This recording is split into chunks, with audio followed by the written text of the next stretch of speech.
السلام علیکم، میں نادیہ تنویر۔ آج میرے ابو کی برسی تھی اور آج میں چاہ کے بھی کوئی خاص ویڈیو نہیں بنا سکی، دل بہت زیادہ اداس تھا۔ حالانکہ میرا بیکنگ کا چینل ہے اور میں بیکنگ سکھاتی ہوں، ٹاپ فونڈنٹ کے ٹاپرز بنانا سکھاتی ہوں، لیکن شاید یہ باتیں آپ کو بور کر دیں، لیکن میرا دل اتنا زیادہ اداس تھا کہ میرا دل کیا میں کسی کو بتاؤں کہ میں کتنی اداس ہوں، میں اپنے ابو کو کتنا مس کرتی ہوں، یا میرے ابو میرے لیے کتنے خاص تھے۔ مجھے آج بھی یاد ہے کہ 4 سال پہلے جب میں نے بیکنگ سٹارٹ کی تھی تو سب سے پہلے جو باکس لے کے آئی تھی میں اپنے ابو کے ساتھ جا کے لے کے آئی تھی، تو میرے کے پاس ٹائم نہیں تھا۔ میں نے ابو کو کال کی کہ ابو مجھے پتہ چلا ہے نارکلی میں بڑے اچھے باکسز ملتے ہیں، تو ابو نے کہا ٹھیک ہے تسی آنا، پھر اسی دو ہی چلیں گے۔ تو میں گئی، باکس لے کے آئی، میں بڑا خوش کہ یار بہت اچھے مل گئے۔ پھر بالکل سٹارٹ تھا میرے کام کا، تو ابو نے ایک دن پوچھا کہ آپ تسی کنے دا کیک سیل کرتے ہو پتر جی؟ تو میں نے کہا ابو میں نا 700 روپے پر پاؤنڈ پہ سیل کرتی ہوں۔ تو اس وقت 700 بھی مجھے تو ابو کو زیادہ ہی لگے، تو ابو کہتے توبہ توبہ اتنا مہنگا، تسی میدے چینی انڈے دے انے پیسے لے کے لٹتے ہو لوگوں نو۔ تو میں اتنا ہنسی، میں نے کہا ابو آپ میرے ابو ہو اور آپ مجھے ایسے کہہ رہے ہو؟ کہتے نہیں یار ہے بہت مہنگا ہے۔ میں کہا ابو اس میں بہت محنت ہوتی ہے، اتنا کسٹمائز کیک ہوتا ہے، ان کا ٹیسٹ میں فرق ہوتا ہے۔ ابو کہتے یار پھر بھی اچھا، ابو کو نہیں یقین آیا کہ میں کوئی ایمانداری سے کام کر رہی ہوں۔ اس کے بعد پھر 1-2 مہینے بعد میں امی کی طرف گئی، میرا آرڈر تھا، میں فونڈنٹ وغیرہ ساتھ لے گئی، میں نے ٹاپرز بنانے تھے، تو میں ابو کے سامنے ڈول بناتی گئی، ان سے باتیں کرتی گئی، تو ابو کہتے یار اتنی محنت، ایک ڈول بناتے ہیں اتنی محنت؟ تو میں کہ ابو جی اس میں اتنی محنت ہوتی ہے اور یہی دیکھو اس لیے کسٹمائز کیک ایکسپینسو ہوتے ہیں۔ ابو کہتے نہیں میری تھی تو بہت محنت کرتی ہے، میری تھی تو بہت چنگے کیک بناندی ہے۔ اور ابو کہتے یار کیوں کرتی ہے اتنی محنت؟ میں کہا ابو مجھے شوق ہے، فائنینشلی مجھے کوئی ایشو نہیں ہے، لیکن مجھے مزہ آتا ہے، میں بناتی ہوں، مجھے اچھا لگتا ہے، اچھا ٹائم گزر جاتا ہے۔ اس کے بعد مجھے کوئی مسئلہ ہونا، پریشانی ہونی، میں نے ابو کو کال کرنی، جیسے کوئی بچہ بیمار ہے، کوئی پریشانی گھر میں ہو جاتی ہے، 100 طرح کے مسئلے، تو میں نے کہنا ابو میں پریشان ہوں دعا کرنا، تو ابو نے کہنا فکر نہیں کرنی تسی، میں دعا کراں گا، میرے پتر نے فکر نہیں کرنی۔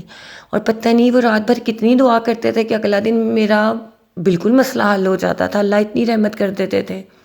میں اپنی امی سے بہت اٹیچ ہوں، لیکن جتنی ابو سے ہوں اتنی نہیں ہوں۔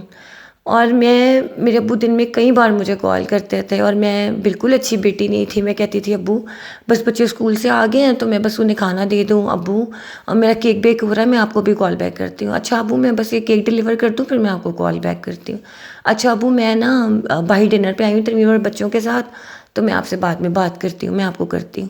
تو ابو نے کہنا جدوں میں نہیں ہوں گا نا پھر تانوں اس کال دی قدر آئے گی۔ تو میں نے اتنا ہنسنا، میں نے کہنا ابو یہ ہو ہی نہیں سکتا کہ آپ نہ ہوں، آپ ہمیشہ ہی ہوگے۔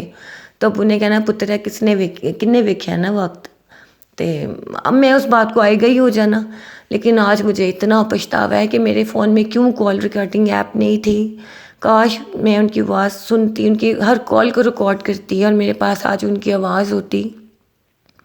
میرا ابو وائس نوٹ بھی نہیں کرتے تھے تو میرے پاس ان کا کوئی وائس نوٹ بھی نہیں ہے، اور میں اتنی حیران ہوں کہ میرے پاس ابو اور اپنی ایک تصویر بھی نہیں ہے۔ اتنے فیملی فوٹوگرافس ہیں، سب لوگ ہیں، فیملی ممبرس ہیں، ہم سب ہیں شادیوں پہ فنکشنز کی، لیکن میں اور میرے ابو کی کوئی ایک بھی فوٹوگراف نہیں ہے۔ اتنی یادیں ہیں، سردیوں میں ابو کے ساتھ میں یونیورسٹی جاتی تھی، واپس آتی تھی، وہ لینے آتے تھے مجھے، چھوڑنے جاتے تھے، ہم نے باتیں کرتے ہوئے آنا رستے میں، ہر چیز کو ڈسکس کرنا۔ اور اب تو جیسے نا وقت کہیں رک سا ہی گیا ہے، سال گزر گیا، سب کام کرتی ہوں، کھاتی ہوں، پیتی ہوں، گھوما پھرا، ہر کام ہے، ایون یہ ویڈیو اپلوڈ کرنے کے بعد پھر سے کاموں میں بزی ہو جاؤں گی، لیکن جو دل میں خلا رہ گیا وہ کبھی نہیں پورا ہو سکتا۔ نومبر مجھے بہت اچھا لگتا تھا، میری برتھ ڈے آتی تھی تو میں نے تو بس یکم سے ہی فرسٹ سے ہی رولا ڈال دینا، ابو کو کال کرنی، ابو یاد ہے نا میری برتھ ڈے ہے؟ ابو نے کہنا آہو پتر جی سانوں یاد ہے، تسی بھولن بھی نہیں دیندے نا مینوں کہ تہاڈی برتھ ڈے آ رہی ہے، کیونکہ میں ہر بار اتنا کہتی تھی اور ان کو یاد بھی ہوتا تھا، لیکن وہ تنگ کرنے کے لیے کہتے تھے اچھا سانوں تو بھول گیا، تسی تو بھولن دیندے ہی نہیں سانوں کچھ بھی۔ تو اب وہ لگتا ہے وہ مہربان آواز کہاں کھو گئی ہے۔ میں کہتی ہوں ہم مڈل کلاس بیٹیوں کے پیرنٹس کے پاس اتنا ٹائم نہیں ہوتا کہ وہ اپنی بیٹیوں کو اتنی غور سے سنیں، انہیں پیار دیں، لیکن میرے ابو نے وہ سب کچھ دیا جو وہ دے سکتے تھے ہمیں، پیار، اعتماد، سچ کو سچ کہنا سکھایا، غلط کو غلط کہنا سکھایا۔ میرے ابو کو میں ہیرو کے طور پہ پورٹری نہیں کر رہی، لیکن میرے ابو دنیا کے لیے بے شک عام انسان ہو، لیکن میرے لیے سب سے بیسٹ انسان، میرے سب سے بہترین دوست تھے۔ اور آج جب وہ نہیں ہے، دن میں کال آتی ہے امی کے پاس ہوتا ہے وہ نمبر، لیکن ان کی آواز کہیں بھی نہیں ہے۔ اور میرے دل میں اتنی خواہش ہے کہ کاش کسی ایک دن فون بجے اور ابو کالنگ لکھا ہوا آئے اور میں فون اٹھاؤں اور ایک دفعہ وہ مجھے کہہ دیں کہ یا حال ہے میرے پتر دا، اور میرا دل جیسے ٹھنڈک پڑ جائے میرے دل میں۔ اگر آپ بور ہوئے ہوں تو بہت معذرت، اور اللہ تعالیٰ میرے ابو کے درجات بلند کرے۔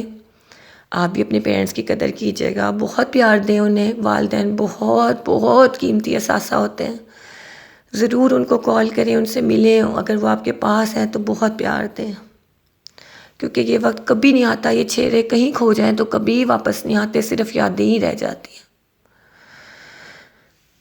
بہت ساری دعائیں سب کے والدین کی لمبی زندگیوں کے لیے، اور جو اس دنیا سے چلے گئے ہیں اللہ تعالیٰ ان پہ خیر و برکت رکھے، ان پہ لیے آسانیاں کرے، اور ان کا سایہ آپ سب کے سروں پہ سلامت رکھے، اور اللہ تعالیٰ ہمیں اس قابل بنائے کہ ہم اپنے والدین کی آنکھوں کی ٹھنڈک بنے۔ آئی مس یو سو مچ ابو، کاش میں بتا پاتی کہ میں ان سے کتنا پیار کرتی ہوں، کاش وہ کبھی وہ چہرہ میرے سامنے آئے اور میں انہیں بتا پاؤں کہ ابو میں آپ کو کتنا مس کرتی ہوں۔ Miss you so much Abu.